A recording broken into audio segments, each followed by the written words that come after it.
Why? Because it's Rob Zombie and Slayer and a bunch of other guys. Marilyn Manson. That's some interesting stuff there. I'm not gonna lie. Like I said, scary clowns, haunted house. Yeah. So, it was pretty scary. Said it snowed this week. It did snow. That's nuts. Thank God we had training camp when it was actually cool and sunny outside, and the guys weren't going nuts because we made them come in and it was snowing. Yeah. So highlight practice last night in the snow. Ooh, how was that? It was awesome. The guys were they stepped up to the mic, man. They were ready to get after it. I really like your use of the term guys. Let's be honest. Those are kiddos. Yeah, well, my young men. Young men? How old's Caden? 6? He's 8. Oh, okay. Oh, the beard's starting to come in nicely. No, more than you can say, so mazel tov. I'm not talking about yours. I'm talking about Caden's. Ooh, my beard's looking good right now. You got like a 8 o'clock shadow. I like that. It's a little bit past 5. With that, hello and welcome to the Nuts and Bolts Show. I'm your host, Noah Sharfman, joined, as always, by the lovely and talented Miss Vanna White. I've always wanted to say that. It's actually Bear Davis, head coach of the Ohio Machine. Coach, how are you? Not so lovely. I'm not. So a couple things you got to. I'm doing great. You're going great? I'm going great. I'm doing great. Everything's just swell. Chipper? It's chipper. You're wearing a Bobby Moe little sweater right now. It's quite nice. I'm going to throw it back. I'm going to throw it back a little bit. Heading up that way. Going to the Bobby Moe Maryland game, right? Yes, I am going to be the third wheel in the booth for the live web stream of the game on the NEC front row. So, what advice do you have for yourself after having listened to and worked with, myself in the booth calling the awesome Wilmington Wabash game? What advice do you have for yourself when you're going into this actual Division I college lacrosse game? Stay out of the way of the professionals. Be there when they ask questions. And actually just sit inside the warm booth and watch the game. So really exactly what you did with me. Not really. Well, actually, this game is going to be live streamed. So the listeners will actually be able to see the game, unlike where you and I were up to the task of painting a picture. I thought that was the hardest part, is painting the picture on radio of where the ball is. Right? So our listeners right now, Mikey B, what's up, buddy? They're listening to this podcast and they know we're sitting at my desk. There's nothing to paint. Kind of a bland office, couple windows, whiteboards, but that's it. I don't have to tell you Bear's on the opposite side of the desk. He's coming around. Ooh, hits me in the stomach. Chicks. You don't have to do any of that. That's very true. Very true. Yeah, so it will be probably a little easier. Plus, there's a play-by-play and the color. Actually, former Bobby Moe assistant coach Bruce Phillips is the color commentator for Robert Morris in their live stream game. So I'm we're getting a team back together today. You know what they call those guys you're going to be working with? More experience than me. Professionals. I doubt they get paid, so therefore they're volunteers. Volunteer professionals. Yes. We'll go with that. A lot better than what we were doing when we showed up in that game. Exactly. I'm putting the over-under at 2 for number of cookie references you can make as the third wheel in the booth. No, I've already promised Jim Duzick, the SID, that I would slip in at least 2 to 3 Pearl Jam lyrics into what I say. I think I told you this earlier when you told me about that. You better hope there's somebody on both those teams named Jeremy. Yeah, I was thinking about that. I'm digging through the roster. Believe me, it will slip in. It's going to be in there. Well, fantastic. Can't wait to hear how it went and how much better of an experience it was than working with me. We all know that it's like grinding teeth here, sitting down weekly and talking to me and doing this for our listeners out there. But we appreciate it, and we'll get through this together. I love how you keep throwing that S on listeners. If we don't pretend like they're out there, maybe they won't be out there. I don't know. I've had at least 3 people tell me they've seen it posted. So it's a start. Yeah. We're gaining momentum. At least they're seeing that it's out there. Still trying to figure out the exact system. I think we ran into last week's show playing a couple times over the new one, but we'll figure it out. It's always on YouTube the following day for, anyone that can't listen to it live. And really, if you want to see the behind-the-scenes magic, just show up to our office, and we'll do this for you whenever you want. Sure, during lunch. Yeah, I got nothing going. Not like the season's right around the corner. Speaking of the season, which is right around the corner, we are in between training camps week 1 and week 2, and we're going to spend a majority of today talking about training camp because, well, it's what's new and interesting. So big 30,000 foot view. How did first week of training camp go in your mind? I mean, I can't even see that far. I don't know why I keep saying. It's an expression, right? Oh. I mean, it's like when pigs fly. Like, we know pigs aren't flying. Sure. You know what? I thought training camp went really well. I mean, it was exciting to have, a lot of the returners back. I felt like last year's training camp, we were trying to get a feel for even just our foundation, where we were. And now this year, a little bit different. We a lot more, we were able to identify foundation heading into camp, which is always a blessing. And then guys came in with that excitement that so it's fun getting the band back together here and getting things rolling. I think that was one of my takeaways as well. I have the luxury of getting to interact with the guys without having to coach them, which I think sometimes is nice. Sometimes, as the coach, I'm sure they listen to you a little bit more. But I think the biggest thing with the returning guys and even the new guys too is, that sense of team and camaraderie that we were so happy with at the end of last year. It seems like it's carried over just right into this year already. Yeah, that's just so much on our leaders. I mean, they do a fantastic job of making sure that there's a standard and expectation of how we interact and how guys take care of each other and how unselfish. I mean, it's very easy to be selfish in many ways. Now, I'm not talking about just on the field, but just with the whether it's your social media or whether it's even having a meal together, not interacting with people. And I think our leadership just does a great job of making sure that everyone feels welcome and that we all have a common goal here, through training camp and we got to keep our eyes on that. So let's talk leadership for a second. Obviously, no one's questioning the leadership of Kyle Harrison. He's a returning captain from last year. One of our captains was Greg Bice, who retired. Are you seeing any guys step up into that leadership role this year that maybe they weren't taking last year? Yeah, it's really hard to tell after just one weekend, but all the returners, as we mold and keep molding the character of the team and who we are, I think just the individual mannerisms are key and important. I wouldn't say anyone's doing something extraordinary different. It's just more of a better understanding of where who we are and where we want to be. Very cool. We're going to go through kind of positional breakdowns like we did with previews and maybe get your take on that first weekend of camp, how they met expectations, exceeded expectations, kind of go position by position and sort that out for the next couple minutes here. So let's start with a position that most teams will call your backbone. We're going to start with the goaltenders. We had 4 in camp this week: Scotty Rogers, Brian Phipps, Kyle Feeney, and Will Haas. What did each guy do that impressed you, and how do you see that position shaping up for us? The first thing that stands out in my mind is just that we had 3 lefties. I'm not quite sure that too many people have 3 lefties on their team in the goal, and Phipps being the lone right-handed goalie in there. So that I felt like that was, and I think each goalie also brings something unique to the table, which was interesting take. Looking through it, but there's always that calming presence of leadership. Guys that have been here and they've been through it, and I think Phipps does a great job of that, and Scotty plays with great passion.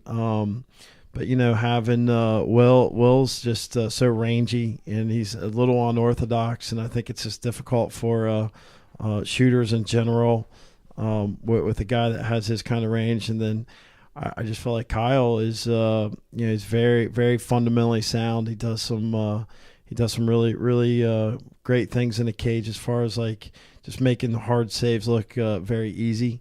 And it's a great battle right now, I feel. Yeah, just from the sidelines, I think that, we talk so much about our offense and our scoring. It was nice to see the goalies getting some love from the guys not in the drills for all the saves they were making. So I think a lot of it, too, was actual saves versus, easy shots and stuff like that. Yeah, the goal was, everyone talks about how offensive talented we are, was to make sure that we're challenging those guys in training camp, and it started with our goaltending. I mean, they were making guys earn their goals, and that's always a good day for our offense when they're challenged like that. Face-off guys, we'll go to OB, Bobby DeTillo, Greg Paskoljian, and Brent Heiken. How are those guys as a group? Well, last year we did not have 4 face-off guys in camp, and I think there's a huge value to having four in camp this year. It's allows guys, to get the different looks and push each other, and we really put an emphasis on it because it is such a big deal in our league. Overall, I thought they all battled very, very well. OB has been in the league for some time, and I think face-off is a little bit like fine wine. It takes some time, for it to develop, and Bobby and OB are mainstays in that. They've been here, they've seen a lot. Brent had some reps last year, with the Denver, and I think he's carried some of that experience over, and Greg being a true rookie. I think he did a nice job, coming in and trying to hang with some of these seasoned vets. Very cool. We're going to move to the defensive side of the ball now, and instead of breaking up LSMs and base defensemen, we'll just talk about the group in general. We had some guys returning. Steve Waldeck, Jackson Place played in a game for us last year. Steve O'Hara was on the roster but never saw a game. Then we had some new guys in BK, and then also everyone that we added in the supplemental draft, guys like Mike Noon, Derek Muzio, Roger Ferguson. List goes on and on. I think it's our deepest position right now. How did that group as a whole do right now? Well, we've taken strides forward. The one thing that I will say is, with so many new faces, the continuity and communication, that's something that will take some time. I expect it to be a lot different and more enhanced than week 2. And that's something that we anticipate and we're looking forward to seeing. Just a general learning guys' strengths and weaknesses on defense. And that goes from when you have to slide. You have to start learning guys, matchups. And that takes, I think that takes 2 or 3 sessions, to really get that down. Our offense, because of the returns, might be a little further along. So I'm real excited about weekend 2 of training camp to see where the strides that the defense takes. So we'll get back to this positional preview, but you kind of mentioned something there that I wanted to touch on. The jump between weekend 1 and weekend 2. Often in the league, we get the opportunity to evaluate a player at a practice and then a walkthrough, and then you have to make your decision whether they're playing and then moving forward, just based on how travel works. What's the luxury of getting to see guys, come in and have 2 days of practice and then take the week off and then see them again for another 2 days in weekend 2? How's that an advantage for the coaching staff? Well, guys are going to solidify themselves, in weekend 2. If they were great weekend 1 and they're great weekend 2, there's a pretty good chance they're going to be great in the game for you. And that's I think that's the toughest thing about bringing a guy in for a practice during regular season.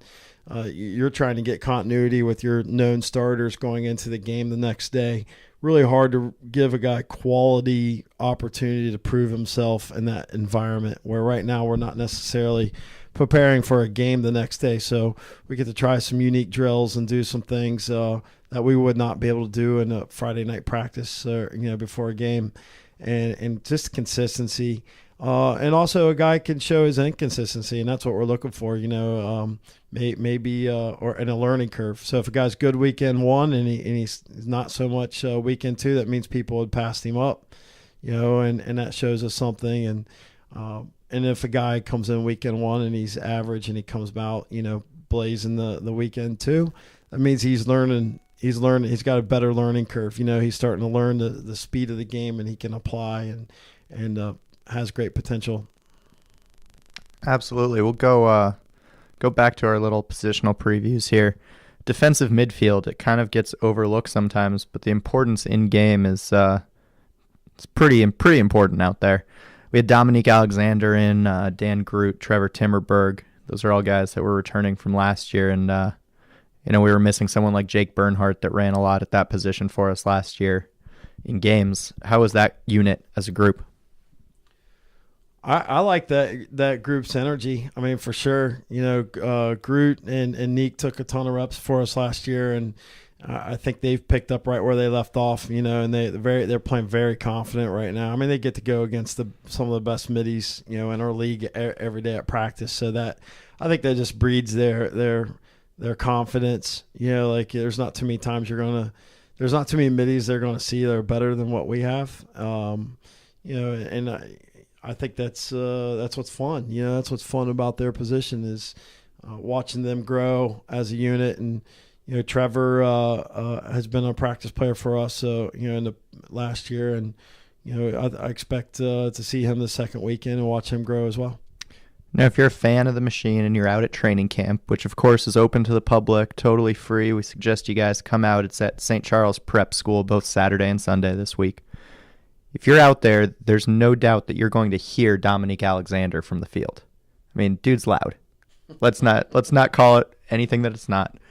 Explain to people who might hear him yell the demoralizer just exactly what that is. Well, some people might hear him talk about his 60% shooting average last year.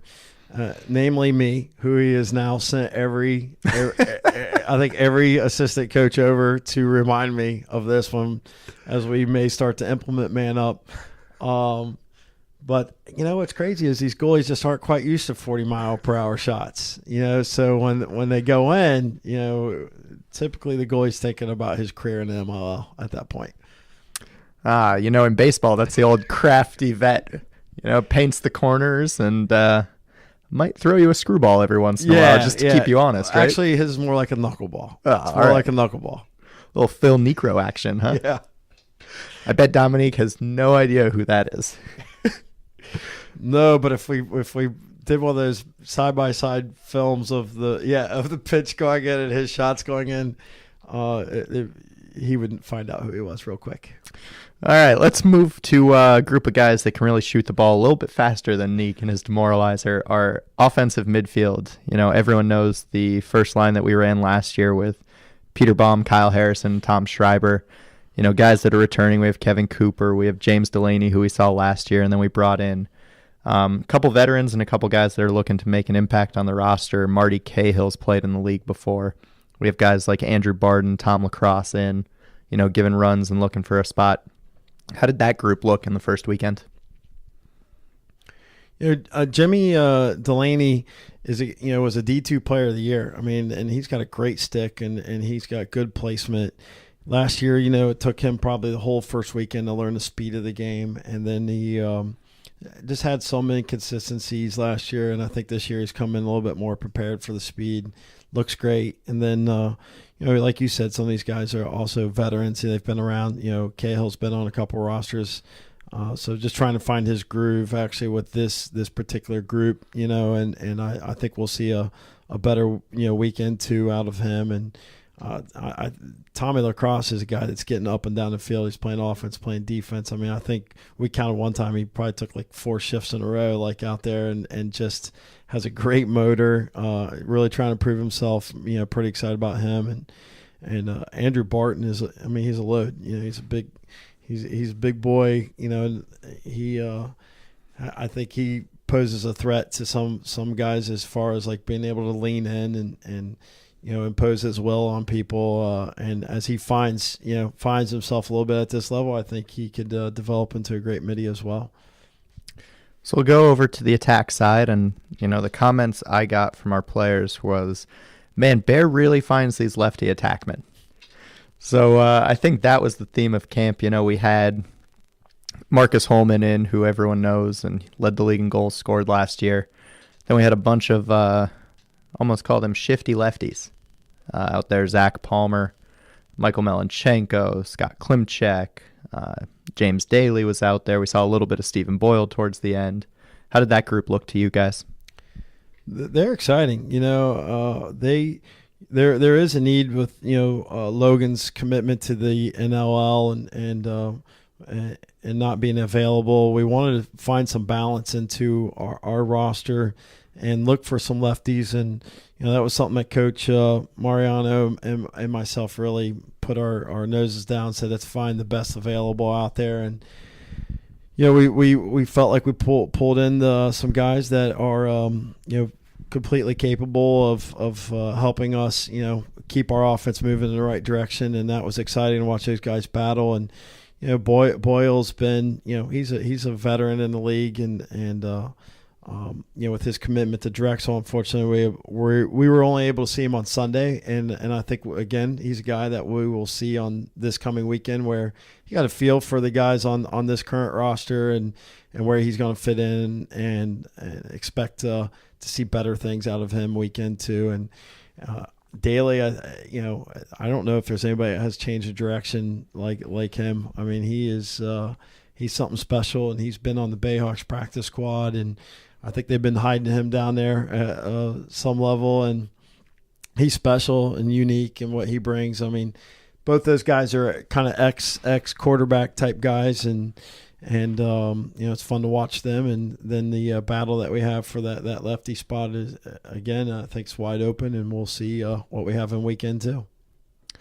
So, who was the new guy that you saw for the first time this weekend that impressed you most? And it doesn't necessarily have to be on the field; it could be off the field, locker room.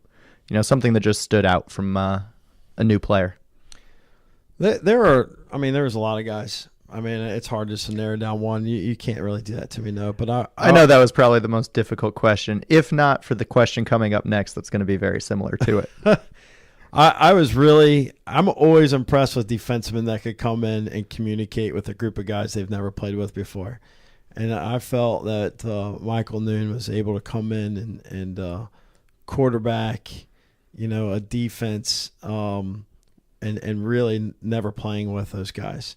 That's always impressive to me. I like seeing that out of a guy. And then I mean, watching Daly go through every defenseman and none of them pretty much been able to cover him one-on-one was pretty impressive. The craftiness of, Zach Palmer and his shooting ability. I thought that was pretty exciting. That was fun to watch. But I could probably go through, like I said, and talk about each guy and point out some things that I like. You're always trying to find what you do like about guys. And I would say, Brian Carolina's coming in, and you just see everything, as advertised. He's come in and he's going to be a leader, and he fits in the locker room right away. And you can tell he's excited to be, part of the machine. And, certainly no stranger to some of the guys on our roster who were able to play with him. Previous to their experience with the machine, and they all vouched for his presence, and it was great. It's a great pickup for us. So this might be a little bit more difficult. Of the guys that are returning to the roster, what stood out and impressed you? Pick one instance or one example from that group. The great thing about being a sophomore in the league is that you weren't playing since January. And that is the hardest thing for these rookies that come in. They have been grinding it out since January in the college season. Then they come to you and they feel like they're beat up, and then they have to find a whole new level of their game. And hats off to the guys that can do it and be great all the way through August. What we were able to witness is, I think, a very, very healthy Tom Schreiber, and he looks like he's put on a little bit of muscle. He looks healthy. He looks like he's got, his legs under him. And, same things that we witnessed with Neek and Marcus and those guys, coming back after their rookie years. That's always exciting. I like to see that jump and that growth in a guy. And I think, Tom stuck out in that regard. Beautiful. Well, you pull up your trivia entrance music. I'm going to take a moment to thank the wonderful sponsors that help make this show possible. I want to say thank you to the people at 1808 American Bistro up in Delaware, C12 Lacrosse, CG's Auto Body, Chubby's Sports Bar and Grill, Midwest Lacrosse, Stoss Brewing, Yabo's Tacos, The Lacrosse Show, and the Lacrosse Video Game. All right, Bear. It's that time. What is this? This is, once again, I go to I know my what bread this and butter. is. I go to my bread and butter every time. You know this. Beastie Boys. Yeah. Well, I went with Loser Baby, and now, I have to come back. I have to come back to my home base here. All right. This week's trivia is not about you, but it's all places you've been. And I want to see how much attention you pay to the itineraries we make you. We are going to try and identify all the 3-letter airport call signs for every airport in Major League Lacrosse. You better be able to get at least 2 of these because you've lived there. So we'll start up easy. Little layups here. I'm actually not going to start with Columbus. What is Baltimore's 3-letter call sign? BWI. Ding, ding, ding, ding, ding. 1 for 1. Do you want to stop now? I have a feeling it goes downhill from here. I will chip in. I will push in all of my chips right now. I'm out. You're done? I believe pushing in means you're betting them all? You want to pull before them all that question, back. yeah, I'm pulling them all in. I'm out. So note to self, don't go to Vegas with Bear. Yeah, never. Well, actually, when I say all my chips, it's like listeners. I throw an S on there. I have for one fun. chip. I have one. His chips come in a bag and say Lay's on Yeah, them. exactly. All right. I think you can go 2 for 2 here. What is the 3-letter call sign of Port Columbus International Airport? Port Columbus? I don't even know. That's terrible. Why would I know that? You do live here. You also would fly in every... CBS. It is not the Central Broadcasting System. It is. You were close. There is a C. Way to go out on a limb there. It is CMH. CMH. I knew that. You didn't hear me right. Oh, yeah. You just didn't CBS. hear me right. So that laughter meant nothing. All right. We're 1 for 1. Going in the general direction I thought we were going. Hey, 50%'s not bad. When we play on Long Island, we fly into Islip. Oh, come on. No one knows the name of that airport. All right. LGA? That is LaGuardia. Yeah, that's the one I know. All right. Well, that's not the one I asked. Again, much like all of my tests in New college, York. I just wrote what I knew. When we fly into New York and some people fly into JFK, can you guess what that 3-letter call sign is? JFK. Ding, ding, ding, ding, ding. So far, you are 2 for 2 in answering the wrong question. Islip. I'm not sure if it's international. ISP. It is ISP. Look at that. A little confidence. My swag. Now, My if we swagger's ask coming. Colin at the Lacrosse Network this question, he might get it wrong based on the flight he once booked. What is Rochester International Airport's 3-letter call sign? ROC. Correct. Rochester. ROC is in New York. There's also a Rochester International Airport in southern Minnesota. Oh, my. AKA Roch Vegas. No, Roch Vegas is definitely Rochester, New York. Oh. No, I didn't mean like Oh, the okay. Minnesota one. The I'm saying- ROC is Roch Vegas. Got it. Yes. When we play the Outlaws, we fly into Denver, and that 3-letter airport call sign is? DNV. No. I mean, I'm trying here, folks. It's I'm trying. DEN for Denver. See, they're trying to trick you there. When we play Boston, we fly into Logan International Airport. BOS. Correct. When we fly into South Florida, I'm thinking about Fort Lauderdale right here because I haven't flown you anywhere else. What is Fort Lauderdale International Airport's 3-letter call sign?